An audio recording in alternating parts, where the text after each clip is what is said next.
Puji Tuhan, selamat pagi Bapak Ibu Saudara yang dikasihi oleh Tuhan Yesus. Bersyukur kepada Tuhan Yesus, pagi hari ini saya bisa kembali menyapa Bapak Ibu Saudara dalam kemurahan Tuhan, dalam kasih Tuhan, lewat program acara Sarapan Pagi, Makanan yang Sesungguhnya Bagi Hati. Puji Tuhan, kasih sayang atau kasih, sesuatu yang luar biasa yang bisa terjadi buat kehidupan kita. Allah sudah lebih dahulu mencontohkan kasih itu terjadi untuk setiap manusia, untuk dunia ini. Kita baca dalam 1 Yohanes 4 ayat yang ke-7. Saudara-saudaraku yang kekasih, marilah kita saling mengasihi, sebab kasih itu berasal dari Allah. Dan setiap orang yang mengasihi lahir dari Allah dan mengenal Allah. Puji Tuhan, dalam ayat ini dikatakan kita memiliki kasih karena kita adalah lahir dari Allah. Dan setiap orang yang mengenal Allah pasti punya kasih. Puji Tuhan. Kita baca kembali dalam Yohanes 15 ayat yang ke-12. Inilah perintahku, yaitu supaya kamu saling mengasihi seperti aku telah mengasihi kamu. Dalam kitab Yohanes ini saya temukan ada beberapa pasal dan ayat yang sama. Mengatakan bahwa inilah perintahku bahwa kamu harus saling mengasihi seperti aku telah mengasihi kamu. Puji Tuhan, kita mau sama-sama belajar untuk kita menjalankan kasih kita. Kasih yang Tuhan sudah berikan dalam kehidupan kita.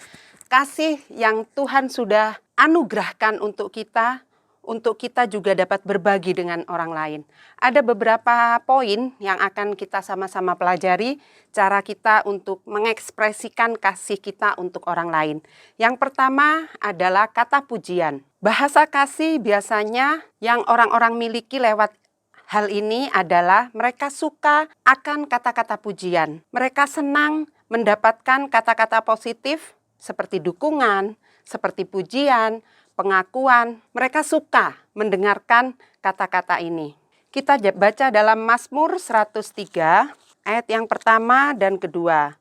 Pujilah Tuhan, hai jiwaku, pujilah namanya yang kudus, hai segenap batinku. Pujilah Tuhan, hai jiwaku, dan janganlah lupakan segala kebaikannya. Kalau orang lain atau kita sendiri senang dengan kata-kata pujian, senang dengan kata-kata positif tentang kehidupan kita. Begitu juga dengan Tuhan Yesus. Tuhan Yesus senang ada kata-kata pujian yang keluar dari mulut kita. Dikatakan, pujilah Tuhan, hai jiwaku, pujilah namanya yang kudus. Jadi, kita pun harus senang untuk memuji Tuhan. Kita pun harus senang mengekspresikan kasih kita dengan puji-pujian. Itu seringkali kalau kita lihat di gedung-gedung gereja, saat kita memuji Tuhan, tak jarang kita melihat ada orang yang hanya berdiam diri. Dan saat kita bertanya, kenapa tidak bernyanyi, kenapa tidak memuji Tuhan, mereka katakan bernyanyi dari dalam hati. Ini sangat menggelitik ya Bapak Ibu Saudara, bernyanyi dari dalam hati. Harusnya kita ungkapkan dengan kata-kata, kita ungkapkan dengan nyanyian-nyanyian kita, supaya iman kita tumbuh lewat puji-pujian yang kita nyanyikan kepada Tuhan. Iman kita dibangkitkan lewat suara kita, telinga kita dapat mendengar, sehingga iman kita itu bisa tumbuh, kasih yang dari Tuhan yang besar itu dapat kita rasakan. Yang kedua adalah kebersamaan. Poin yang kedua adalah kebersamaan. Orang-orang lewat tipe ini, mereka akan merasa dikasihi jika mereka disayangi dengan orang-orang yang mereka sayangi dengan cara meluangkan waktu bersama. Mungkin hanya sekedar duduk berdua, berbincang-bincang, bercerita dari hati ke hati, atau berjalan-jalan menghabiskan waktu. Nah, tipe seperti ini juga harus kita miliki sebagai anak-anak Tuhan. Kita senang kebersamaan. Kita senang kita dekat dengan Tuhan. Kita senang kita berbincang-bincang, berbicara dari hati ke hati dengan Tuhan. Jadi tidak hanya kita berdoa, lipat tangan, tutup mata seperti yang kita ajarkan kepada anak-anak kita di rumah, lewat apapun itu kita senang bersama dengan Tuhan. Mungkin saya sebagai ibu rumah tangga, mungkin saat saya masak, saya akan berbincang-bincang dengan Tuhan, mengikut sertakan Tuhan lewat setiap kegiatan saya. Mungkin saat nonton TV dengan anak-anak, dengan keluarga, kita pun mengikut sertakan Tuhan. Jadi selalu bersama-sama, bersama dengan Tuhan. Hal yang ketiga yang akan kita sama-sama pelajari adalah tentang hadiah. Orang-orang yang memiliki tipe ini adalah orang-orang yang senang jika mendapatkan pemberian-pemberian. Misalnya setangkai bunga, coklat, hadiah-hadiah. Walaupun itu bukan hari ulang tahun, bukan hari spesial, tapi ada ungkapan kasih yang diberikan lewat hadiah-hadiah. Nah, mereka senang dengan ini semua. Demikian juga dengan kita sebagai gereja Tuhan. Tuhan mau kita memberikan apa yang Tuhan sudah beri buat kita. Apa yang lebih dahulu Tuhan sudah contohkan buat kita. Seperti Tuhan, seperti Allah kita merelakan anaknya yang tunggal itu untuk turun ke dalam dunia untuk memberikan keselamatan buat kita. Dalam Roma 12 ayat yang ke-1 dikatakan, persembahkanlah tubuhmu sebagai persembahan yang hidup, yang kudus, dan yang berkenan kepada Allah. Itu adalah ibadah kita yang sejati. Tentunya kita mau sama-sama belajar, kita mau sama-sama setiap hari kita belajar mempersembahkan tubuh kita sebagai persembahan yang hidup, sebagai persembahan yang kudus untuk kemuliaan nama Tuhan. Yang keempat adalah bantuan. Orang dengan tipe ini seringkali mengungkapkan bahasa kasihnya, mereka bahagia jika orang lain yang mereka sayangi mau meluangkan waktu untuk membantu mereka. Meski sedang sibuk dengan pekerjaan-pekerjaan mereka, tapi mereka mau menyempatkan untuk membantu, untuk berbagi. Kita baca dalam Galatia 6 ayat yang kedua. Bertolong-tolonglah menanggung bebanmu, demikianlah kamu memenuhi hukum Kristus. Jadi jelas sekali dikatakan dalam ayat ini, bertolong-tolonglah.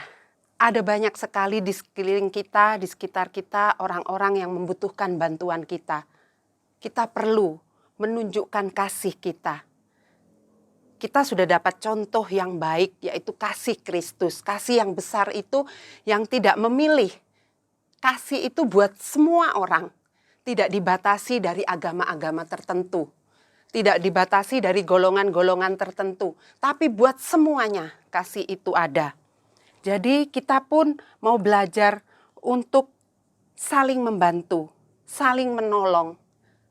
Walaupun dia berbeda dengan kita mau bantu. Kita nyatakan kasih kita buat orang itu. Poin yang kelima adalah sentuhan. Nah, ini lebih kepada hubungan suami istri atau hubungan antara orang tua dengan anak-anak.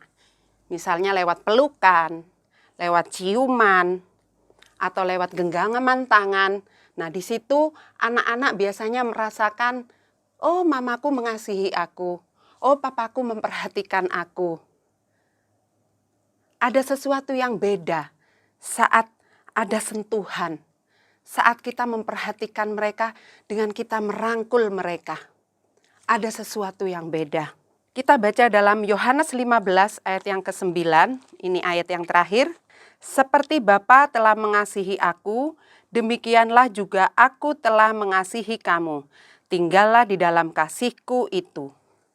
Puji Tuhan, seperti Bapa mengasihi Yesus, dan kita mau belajar untuk mengasihi sesama kita juga. Mengasihi orang-orang yang ada di sekeliling kita.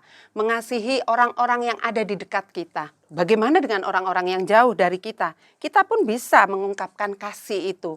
Lewat perhatian kita, lewat telepon kita, lewat komunikasi kita, lewat WA atau yang lain. Kita bisa menyatakan kasih Tuhan yang besar yang terjadi dalam hidup kita. Dan kita membagikannya buat orang lain juga. Puji Tuhan. Inilah yang bisa saya bagikan pagi hari ini. Selamat pagi, selamat beraktivitas, dan selamat menikmati kasih Kristus dalam hidup saudara. Tuhan Yesus memberkati.